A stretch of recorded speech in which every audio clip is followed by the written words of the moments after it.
Hello everyone, आज हम पढ़ेंगे एफोर्ज़म नंबर 25। इससे पहले हमने एफोर्ज़म नंबर 24 की बात की थी, जिसमें हनीमन सर ने बताया था कि किस तरह हम जब कोई भी मेडिसिन देते हैं तो वो सबसे पहले क्या कराती है, जो सिक पर्सन है उसमें एक आर्टिफिशियल डिजीज़ कॉज कराती है थोड़ा सा हायर लेवल पे जा कर के, और वो फिर किस तरह से उसको जो उसकी जो नेचुरल डिजीज़ होती है उसको किस तरह से ख़त्म कर देती है। इसको आगे भी डिस्कस करेंगे। इसी के आगे के क्रम में हनीमन सर 25 में बताते हैं कि now how ever in all careful trials pure experiences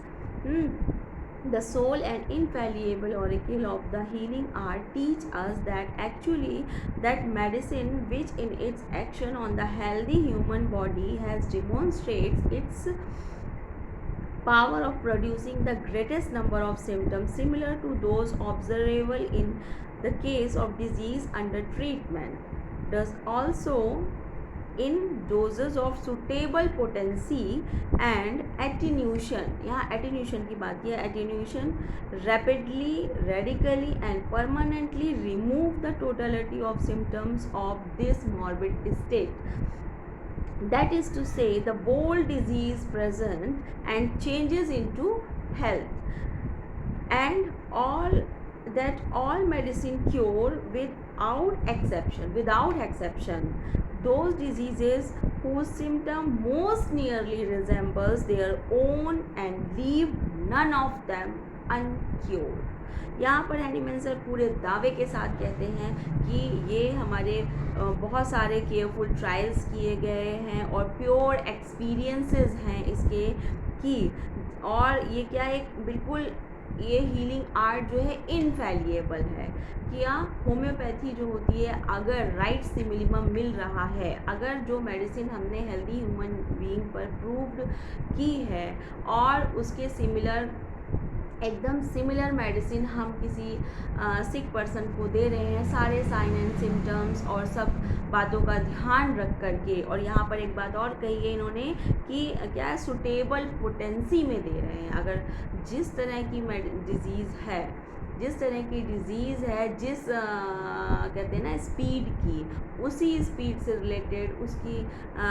medicine हम सुटेबल पोटेंसी का चयन करते हैं, पोटेंसी को चूज़ करते हैं और देते हैं, तो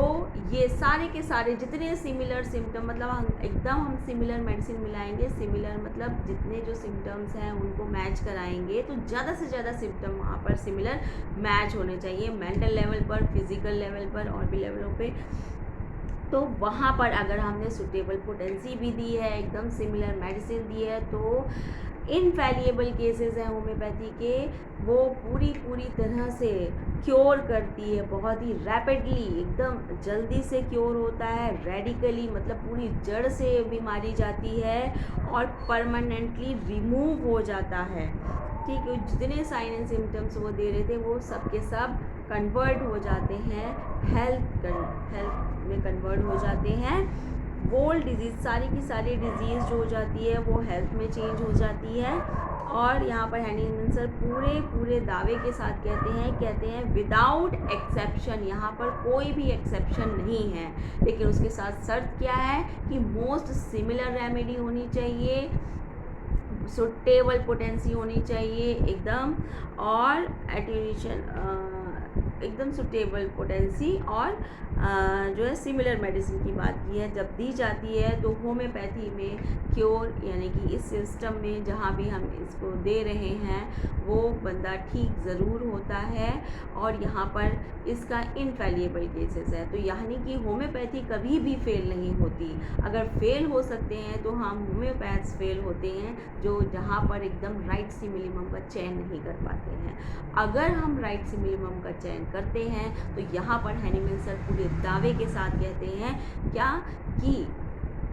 हम कभी हमारी होम्योपैथी कभी फेल नहीं होती, इनफैलिएबल केसेस हैं यहाँ पर, और वो ज़रूर से ज़रूर पेशेंट ठीक होता है अगर सिमिलिमम राइट मिल रही है और सुटेबल पोटेंसी मिल रही है। यहाँ पर एक फुटनोट दिया गया है प्योर एक्सपीरियंसेस, जहाँ पर दिया गया है वहाँ पर कि किस तरह से जो ओल्ड स्कूल वाले जो होते हैं यहाँ पर बता रहे हैं कि उनके पास कोई एक्सपीरियंसेस नहीं है, वो एकदम कॉम्प्लेक्स मेडिसिन्स, यानी कि वही सब जो बातें आगे भी कही हैं कि वो किसी भी डिज़ीज़ में क्या करते हैं, एकदम कॉम्प्लेक्स मेडिसिन्स, कई मेडिसिन्स का जो मिक्सचर होता है उसको देते हैं, और उन ड्रग्स की प्रूविंग अलग अलग तो होती है, लेकिन जब मिक्सचर में मिला के उसको दिया जाता है तो उसकी कोई हेल्दी ह्यूमन बीइंग पे कोई प्रूविंग नहीं होती है। और जब देते हैं तो वहाँ पर जो होता है आप समझ सकते हैं क्या हो सकता है।